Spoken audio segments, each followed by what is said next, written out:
Hi everyone, welcome to Before and After. Yes, I do. And you know, sincerely yours here again, joyously joy. Today on Before and After. Yes, I do. It's gonna be exciting. So help me love on somebody, share this and tag somebody, especially if you know they're about to get married or they're thinking about it, even if they're married too, because we live to learn. So today I am going to be talking about the husband. Listen, share this with somebody that want to marry you, okay? If you're female, the husband. Most of the time, the problems that we have in marriage is because we want to misapply. It's just like you want to use how would I put it? You want to use a toothbrush as to wash your commode. Okay, so that toothbrush is not for that. You have to use a toothbrush. It's tooth for your teeth. So that's what it is. So we same thing with marriage. When it comes to marriage, you must remember the origin.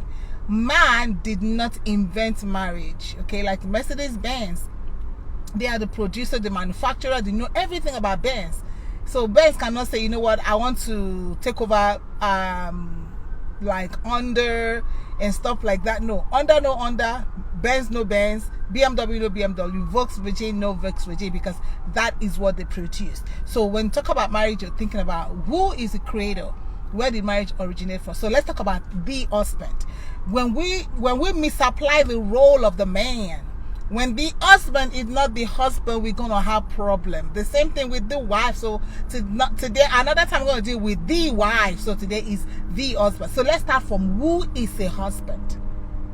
Who is a husband starts from it is not good for man. So marriage simply is for man, a man. When a boy cannot get married, I'm trying to become a man is not good for marriage. Okay, most of the time you see people who are not men who have gotten married, and you know it's just a whole. So marriage, we have to get that straight, is for a man. Who is a man? A man is somebody that can pay his bills by himself. Let's start from that. Okay, I know an 18-year-old cannot pay house rent, pay car note, pay insurance, pay everything, buy food. No. A man is a grown human being, male, that is responsible and can take care of himself. That's what we see when God created Adam in the Garden of Eden. He said, you till and keep the garden. So you see, that is a man. A man is somebody who is responsible. He's able to provide, he's able to protect. So that's that two function of a man. You know what, let's just stay right there. So we see it's the man. So the man is a husband. So if every man that you're seeing out there, are they husband material? Yes and no. But it depends on how are they able to till the ground, and are they able to till the garden and keep the garden. Are they able to do that? That is the qualification that I have, and that's scriptural. So marriage is for a man. And let's look at the role of the man in marriage. It starts from the man starting, and also a man must be able to leave his family, because that's the number one. He says a man shall leave. If you cannot leave your home, if you cannot leave your family, you have no business getting married. You cannot. You should not think about it. If you're still a mommy's boy, if you're still so tied to your parents, you're still so tied to your sisters and your brothers and all that, you should not think of marriage. Because the number one assignment, the number one definition of who a man is, a man must leave. Because sometimes they think it's a woman. No, the Bible says the man must leave his mother and father and be joined. So that's number one. If you cannot leave, don't bother to get married yet. Get to the point where you can actually leave your mother and father. When we turn this around, When we say no, it's okay not to leave. When we say you don't really have to leave your mother and father, then we are going to see the troubles and the problems that we have in marriages, because God has said that. We are trying to say, God, we are smarter than you. He originated marriage. He knew exactly what's going to be up. So he said, number one, the first step, leave. The second step, cleave. Cleave to your wife. That is you and your wife. There shall be one flesh. Cleave. When you cleave something, just like when you take maybe an orange and a tangerine and you want to graft it together. So in that grafting, they become tangelo. Tangelo is no more tangerine, is no more orange, is what we call tangelo, because they've been grafted together. So that's where the cleaving is. You have to cleave to your wife and become one flesh. So a husband, let's take this on. I know this one, some men have taken it to the other side. So what is the role of the man in marriage? The man is the head. Period. There's no debate. The man is not supposed to be, I hear some men say, I am the head of the house. You don't need to tell me you're the head of the house. You don't need to say you're the head of the house to anybody.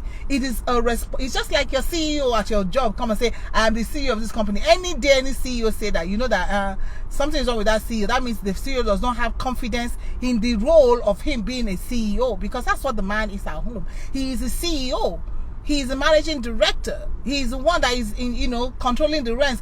That doesn't mean that, just like, think of your job. That doesn't mean that he's the oppressor. No, they did not say the man will be the oppressor. It says the man is the head. The head means you take decisions. You are the head, period. And that should not be debatable. I know even now it's debatable a lot. It's because of how some people have abused that thing they call head. A job that has a CEO that is a micromanager, a CEO that is very oppressive, check that company is not going to go far. It's not going to go far. So the same thing with the home. When the husband comes and want to, stamp his headship, you don't need to stamp your headship. You're just the head. Just take it like that. You're the head. That's it. And nobody's contesting that with you. And women, I don't think we should be contesting that with any man, because the husband is the head. There's no other way to go about it. Okay, the world can want to tell you, no, co-parenting, co-this. No, marriage is no co-co. The man is the head, and there's the role of the woman too. So, and then the man is supposed to love his wife. It's not easy to be a man. I keep telling people that. So if you're out there, people want to, women need love. Okay, women need love. God so loved the world that He gives up His begotten Son. Yes, that's what it is. The woman needs to be loved. So you have a responsibility. It's a command that you should love your wife. And just listen, love your wife as Christ loved the church. So all these men that are complaining, oh no, my wife is not doing this, I gotta go, this marriage is over. Have you loved your wife enough? Maybe what you sow you will reap. Do you love your wife enough? Because sometimes the men will say, no matter what I do, she doesn't recognize. And I love what somebody said one time. He said, maybe what you have done is in the bucket, is the bottom of the bucket. If it's the bottom of the bucket, she don't recognize it. Why don't you keep doing and filling the bucket until it gets to the top of the bucket? Then she will probably see it. So you have to love your wife. There's no, just like you're the head, you have to love your wife. Don't just want to be the head. I'm the head. No, how about love your wife? How did Christ love the church? He says, love your wife and give yourself for her. Give yourself for her. How many of you men out there are giving yourself for your wife? No, you're not. Instead, they want all the wife to give themselves everything the wife is giving. I talk about Eve that want to take the role of the man. You see, that's a problem we have in society. The women want to take the role of the man. I'm happy being a woman. Listen, I will not change being a woman. I love my position. You all don't understand. It's not easy to be a man. You love your wife as Christ loved the church and gave Himself for her. You sanctify her. Now this is a tough place to be. Like I said, it's a tough place to be for a man. When you see your wife and all you do is talk bad about her. You talk bad about her with other people. You talk bad at her, bad at her to her face, telling her, oh, you fat, oh, you're so dumb, oh, you're so stupid, oh, you this, oh, you that. That's all you say? No, Jesus did not say that. He said the husband sanctifies the wife with the words. You have to change it around. You cannot call your wife fat. You cannot call your wife dumb. You cannot call your wife stupid. You cannot call your wife ugly. When you put all that, then what do you expect? What do you expect you're gonna get? See, this is stuff you nobody will tell you. Nobody, you will not hear from anybody, because men just love to beat down on their wives, and you beat down your wife, and what do you expect to get? How are you going to look at a grown woman and call her dumb and call her she has a mental issues, and you just talk down on your wife? You should stop doing that. If you do that, the man is supposed to love your wife and sanctify her with the words of your mouth. Does that mean that your wife is right all the time? No. She may not even be right all the time, which is okay. That's why you're there. You are not right too. I get upset when I hear people call a woman ugly. Don't call a woman ugly around me. No, you don't. No, you will not. I will not let you do that. Cleanse her with the words of your mouth. Present her to yourself. How do you want to see your wife? How do you want to see your wife?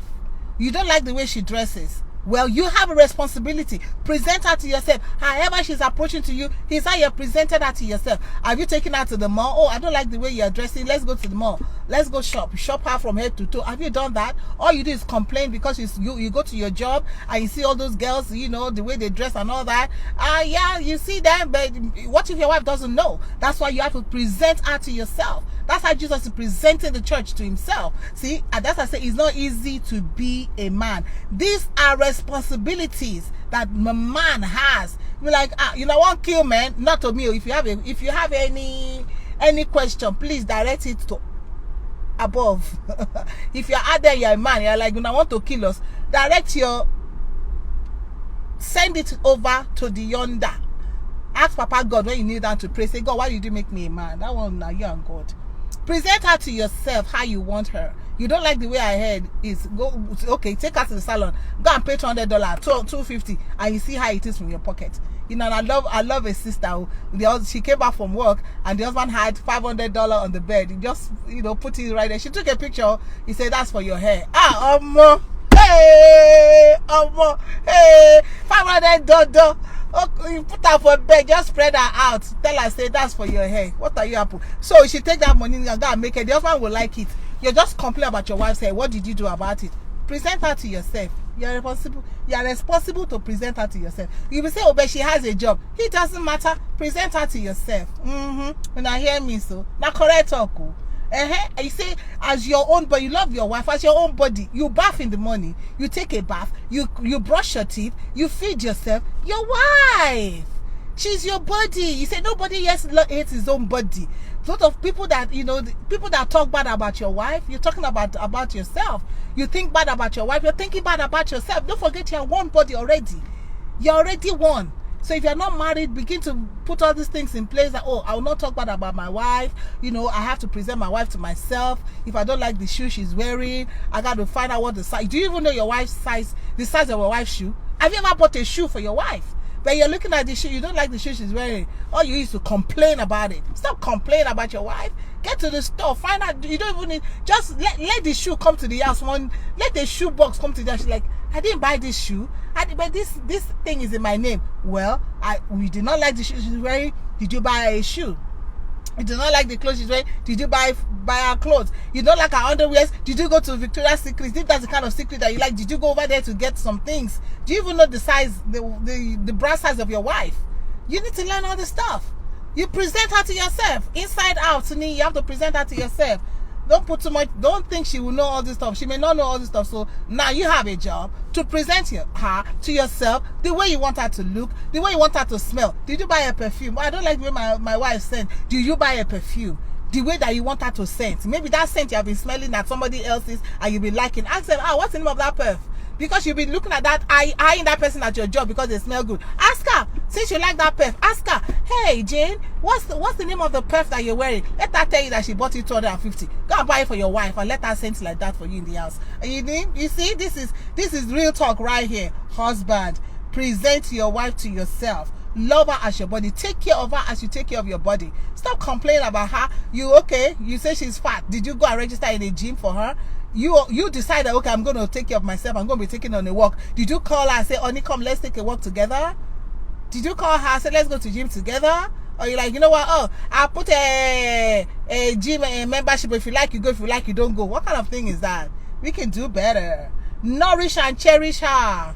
You know, I say it's not easy to be a husband. See, these are things. These are the duties of a husband. The duties of a husband. Share this with your husband. Share it with the man that you know that is about to get married. Share with the man that is already married. Share it with somebody that wants to marry you. Share it. Say, hey, listen to this. So this is, are you ready? See, all this vow they take. This is the vow they should be taking. You know, this is the vow. When they start I went to a wedding on Saturday. And the other one too, I went. When they say, let us take a vow, then they say the husband, what husband, are you ready to love your wife as Christ loved the church? He said, yes, I will. He said, are you ready to give yourself for your wife? He said, yes, I will. Are you ready to sanctify her with your words, not with your hand, and curse her out? Are you ready to sanctify her with your mouth? She said, yes, I do.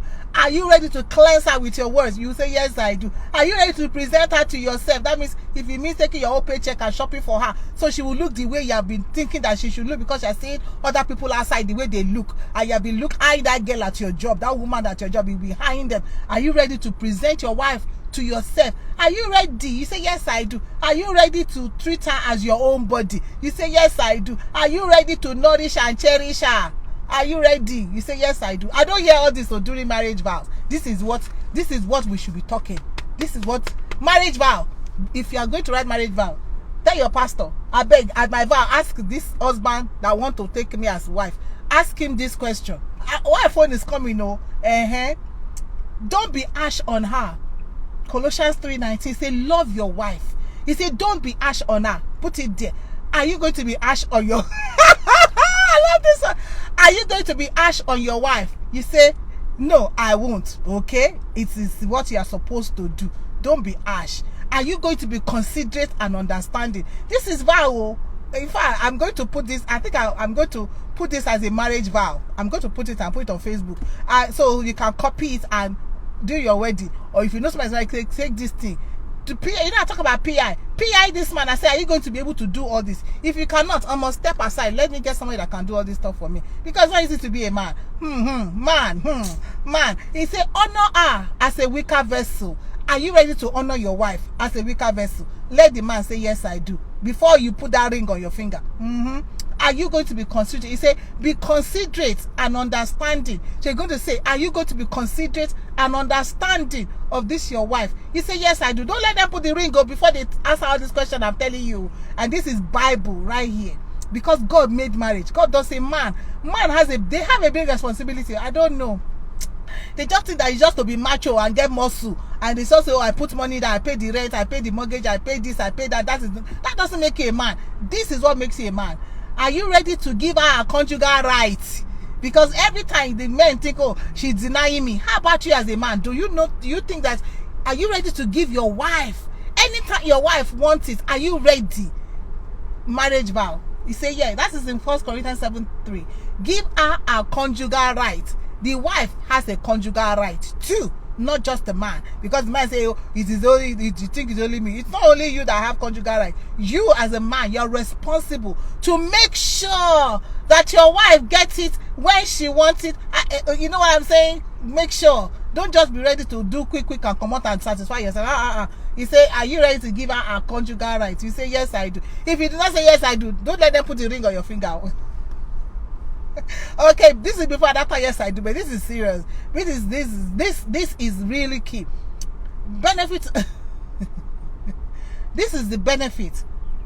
Okay, when a man is able to do all this, 1 Peter 3:7, this is the crown of it. He says your prayer will not be unhindered. Some people think they are praying and prayer is not coming through. It's because you have not taken care of your wife. It's because you have not done this. You have not loved her as Christ loved the church. You have not given yourself for her. You have not sanctified her. You have not cleansed her with your words. You have not presented her to yourself. You have not loved her as your own body. You have not nourished and cherished her. You have been harsh on her. You have not been considerate and understanding. You have not honored her as a weaker vessel. and you have not given her a conjugal right, God will not answer your prayer. You may be thinking that prayer is being answered. No, it may be your intellect that is working, because God has given us all power to get wealth. So you can be bringing in money. That doesn't mean that God is the one that is blessing you. It's just that you are following the principle. You went to work. Of course, you go to work, you're going to get paid. Chicken, huh? So that is not, oh, God is blessing me. No, God has already put the principles in place. When you work, you get paid. He said, if a man does not work, he cannot eat. So that means when you work, you're going to get paid, you can eat. But there are some prayers that you're going to be praying that will not be answered because you have neglected your wife, because you have not done what God said do. You have not left your family. Your family is inside your matter. You are not even thinking of leaving your family. And I heard somebody say, what do you think? You think that because the mother that has brought the man up, or the family members, the man will just abandon them? Not to me, you talk. Go and meet God. If you have a question with that, go and meet God and say, God, why did you tell the man and not the woman to leave? Because God did not tell the woman to leave. God told the man, you have to leave your mother and father and cleave to your wife. Because women easily leave their parents. Women, oh yeah, because once a woman love you, once a woman love you, as a friend, as a parent, every woman gives themselves totally 100% into their marriage. But it's always the man. So God knew that, and that's why God commanded the man to leave and to cleave. So you can't go contrary to that and think your marriage is going to succeed. It's a matter of time your family is going to destroy your marriage. It's as simple as that. Because you are more committed and dedicated to your family. Why would you just say, okay, you know what, go and marry your family? So when you do all this stuff, prayer will not be hindered. So please, before anybody put that ring in your finger, before you say yes I do, and if you have said yes I do, oh well, and your husband is not really living up to the expectation, well, what have you do? Counseling is there if you want to go. That's if the man wants to go. I know African man, they don't like counseling, but you just pray and work on your own self, and you leave the Lord to do the rest. But if they've not put the ring on your finger, this is your litmus test. That's what we call it, litmus test. Like, is this marriage going to work? Is this guy going to be obedient to the purpose and plan of God? Because marriage is supposed to be long lasting, and for it to be long lasting, we have to follow the principles. How it's been set for us to walk by it and live by it. So thank you for joining me today on Before and After Yes I Do. Watch out, I'm going to have to put this as a marriage vow on Facebook, for as many I want to copy it and say, okay, this is my own vow. This is let's answer this question one by one. Let's see where we stand, and let's see where you stand. Be sincere with each other. Tell each other the truth. Okay, I don't think I can leave my family and I don't think I can leave my mother and my father. Okay, bye. Check. Exit out. That's not gonna work. Oh well, I don't think I can stop being harsh. I'm a harsh person, and I don't think I can change. Oh well, I'm harsh to women. I have a friend, when he's talking to me, maybe somebody did something to him, which is a female, and then he'll say, "Oh Joy, you know that?" I said, "Don't say that word on my phone. Don't call any woman. Any woman. I don't care who it is. I don't care what they did to you. You don't call that woman a B word on my phone." Then it's like that. I say, no, we cannot continue this conversation until you take that word back. I don't allow you disrespect a woman on my phone. And then when they say a woman is fat, the same thing. I say, you do not call a woman fat on my phone. Not even in my face when I'm talking to you. Do not call a woman ugly. Do not call a woman fat. No. I do not accept it. I don't tolerate it, and I don't do it either. So are you going to be able to do that? Are you going to call your wife fat, ugly, senseless, whatever name you want to call? If you think you're going to be doing that, if you're doing that right now with women, that's how you say a woman. When you get married, you're going to continue, because you're already downgrading women. So what makes you think you're going to marry and your wife is going to be, you're not going to call her that word, or you're not going to be harsh on her?